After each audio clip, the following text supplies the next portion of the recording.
Liz Collin worked for WCCO for many years as an investigative reporter, as far as I know.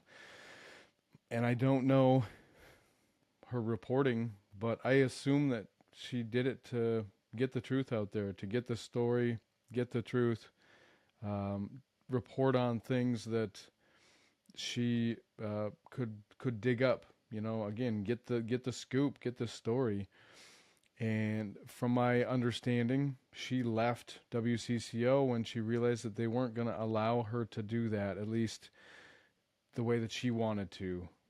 She claimed that they started really making her skew her stories, skew everybody's stories, manipulate them as far as the word choices that you do and the type of story that you actually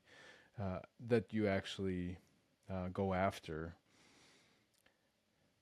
But then there's Dr. J.C. Shea, and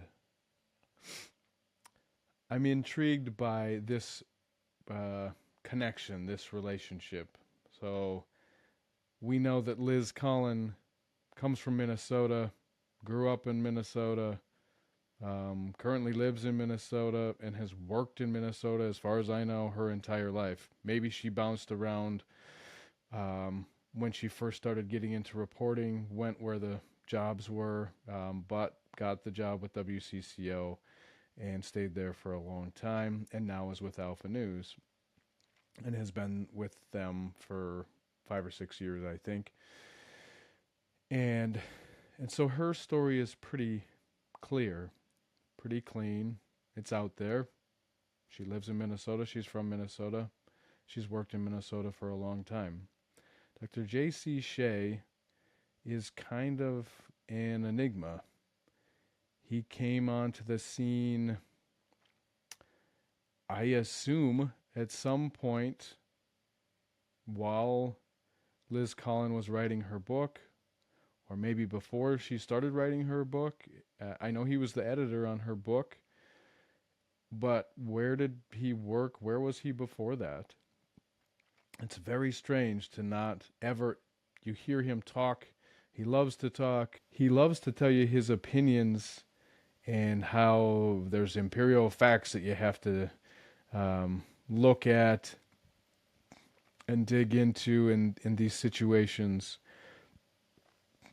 But we don't ever get an understanding of his perspective, like where he comes from. I know that Liz Collin is a longtime news reporter. That in of itself is a big deal. She's from Minnesota. She still works in Minnesota. Okay, that's a big deal. That's information. J.C. Shea, I don't know where he comes from.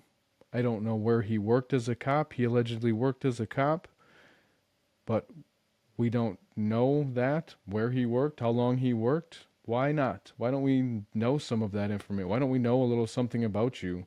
How am I supposed to take you seriously when you, first of all, talk about a situation that you don't seem to know that much about? I understand that you looked into it and watched a lot of video and read a lot of documents and stuff, but as far as like a law enforcement perspective, you don't seem to have any sort of law enforcement perspective.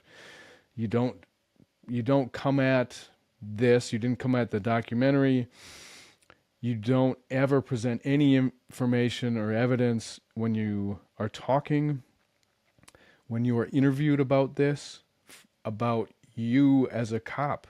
Like, back when I was a cop, we did it this way, or I know why they did it this way, or because that's how we always do it.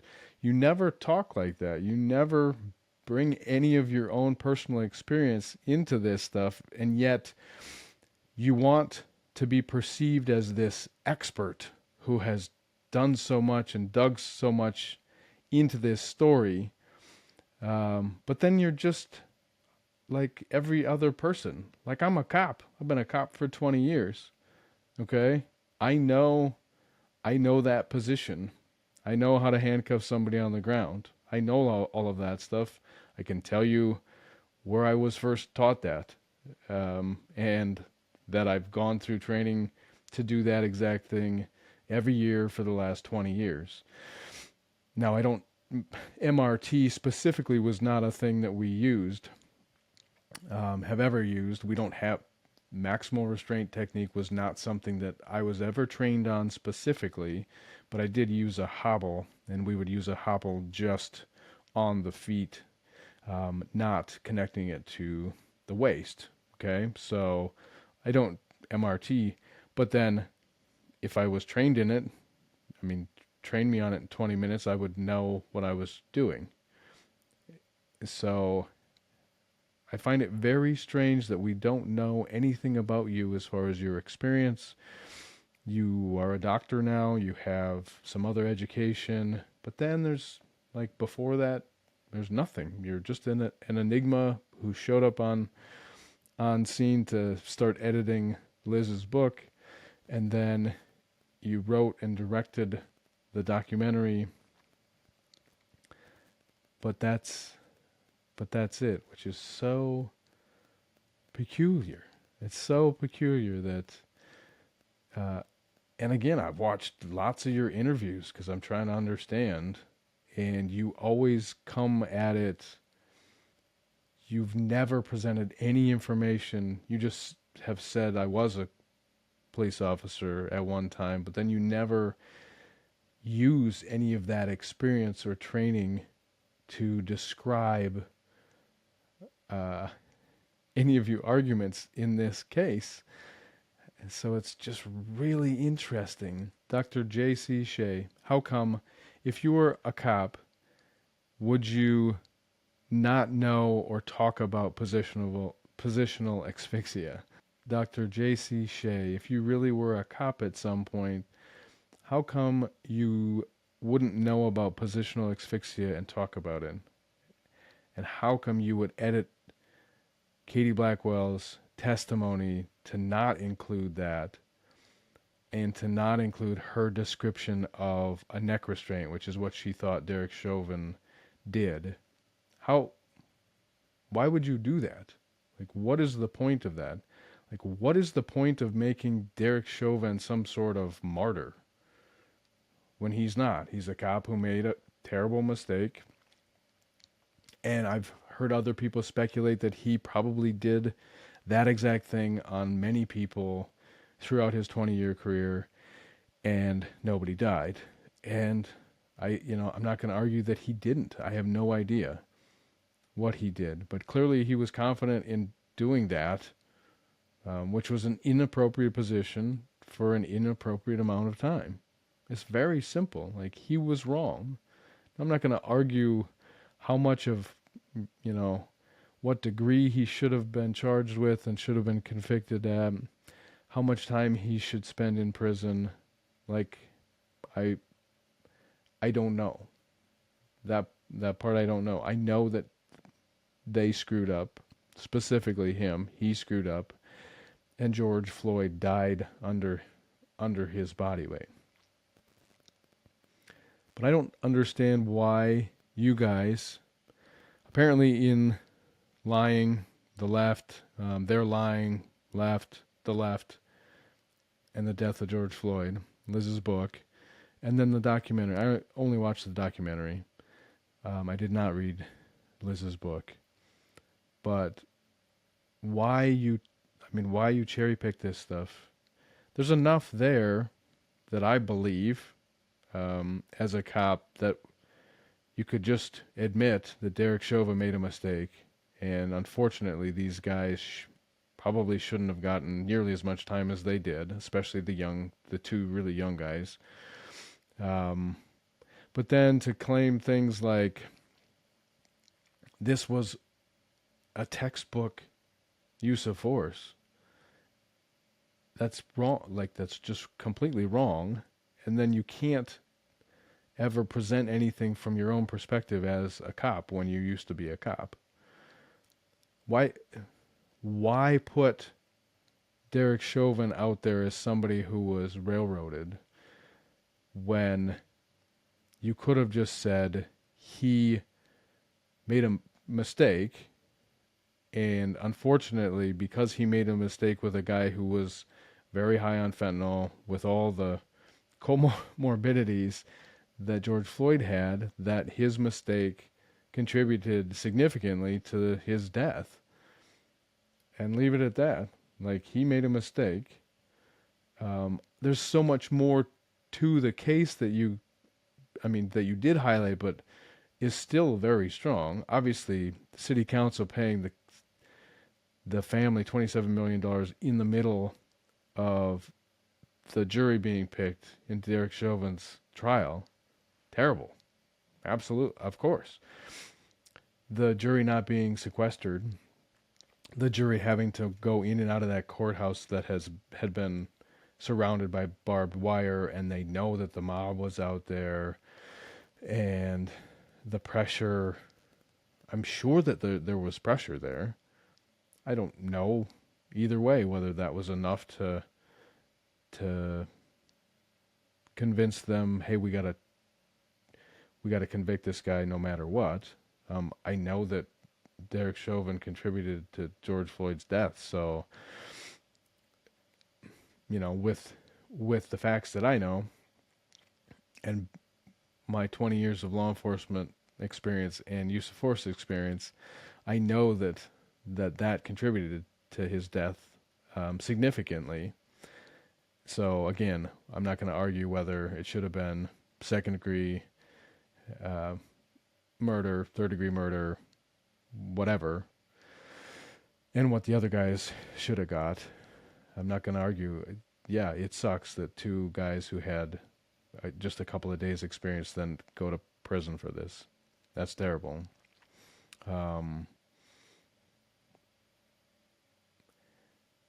But yeah, I mean, all of that stuff. The trial, I don't think was a sham. Like, I've looked through it all. To cherry pick these things, and then to say just blatant lies, like MRT wasn't allowed to be presented in the trial. Multiple witnesses were asked about MRT. Katie Blackwell was not asked about MRT, which is so funny. The chief, Aaron Dono, he was asked about it. Johnny Mercil, the use of force and longtime use of force instructor, he was asked about it. He talked about it, described it, described the hobble, the whole thing. So for you to then say MRT wasn't allowed, when the fact is that one picture that they tried to get in wasn't allowed because Derek Chauvin couldn't prove that he had seen that particular training photo when he was going through training. But they talked about MRT. To talk about that body cam video wasn't presented. It was. I mean, I think you'd have to go to the defense at least a little bit on that. I'm sure that there was a lot of, especially 9 minutes of George Floyd being pinned down. Probably the defense didn't want to have that shown if they could. And so I'm sure, I saw a report that 166 different clips of body cam footage was actually presented. So body cam footage being, withheld from the public, that was done all the time. It's still done when they think that they have a case and they don't want to, you don't want to taint the jury pool. I understand that it was tainted by other things, but as a judge, deciding not to release the body camera footage was in his opinion, he was hoping to not taint the jury pool by having a bunch of jurors haven't already seen a lot of the body cam footage. That makes sense. So I just don't understand why you need to do this. And I'm totally speculating here because I don't know you, Liz. I don't know your reporting before Alpha News. I didn't really pay attention to WCCO. 10 years ago. I didn't watch a lot of news 10 years ago of any kind. So I can't compare it. But what I'll say is that when I hear Dr. Shea wrote this documentary and then directed it, and he was very proud of that. He talked about how he did, he like chose wardrobe and lighting and he of course edited that whole darn thing. And the music, the creepy music. I thought it was similar to the music that if you ever saw the JFK docudrama, conspiracy theory docudrama with Kevin Costner, and there was some stuff in there where it's like a slide projector, and there's like the creepy music, and the slide projector is slowly flipping through. Pretty sure something very similar was in the fall of Minneapolis. So to have you come in and edit her book, and if you're the editor and you say, hey, this will sell better, this will look better, this will be a better story if we change things. I'm not saying that happened. I know that you were pretty proud of the editing in the fall of Minneapolis. And so I'm speculating that maybe this was you. Maybe you created this narrative, and now everybody's got to go with it. Like Liz was just on Tucker Carlson, and come on, you have to keep pushing the same narrative. And Tucker asked very pointed questions about how, if there was no evidence against these guys, how come they were charged and convicted? And it's like, that's a hard question to answer, because the answer is there was evidence and it was all presented in court and they were tried and convicted. But you have to say, Jesus, the judge was in on it, and there was all this evidence that wasn't allowed to be, and MRT wasn't allowed to be. You just keep repeating the same lies over and over again. And I'm wondering if you just got caught up, you just got caught in this thing, and now you can't back out. It just almost feels that way, like you got caught in this. It was written and directed by J.C. Shea. And let's not forget, J.C. Shea specializes in propaganda and media propaganda and manipulation or whatever.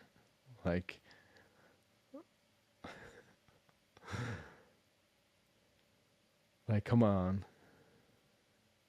And maybe it's presented in these, autobiography, these little biography sections to kind of show, I, as a man who studies propaganda, then knows when things are deceitful and I can see through it. I read it as you've been trained how to deceive. Oh, what a tangled web we weave.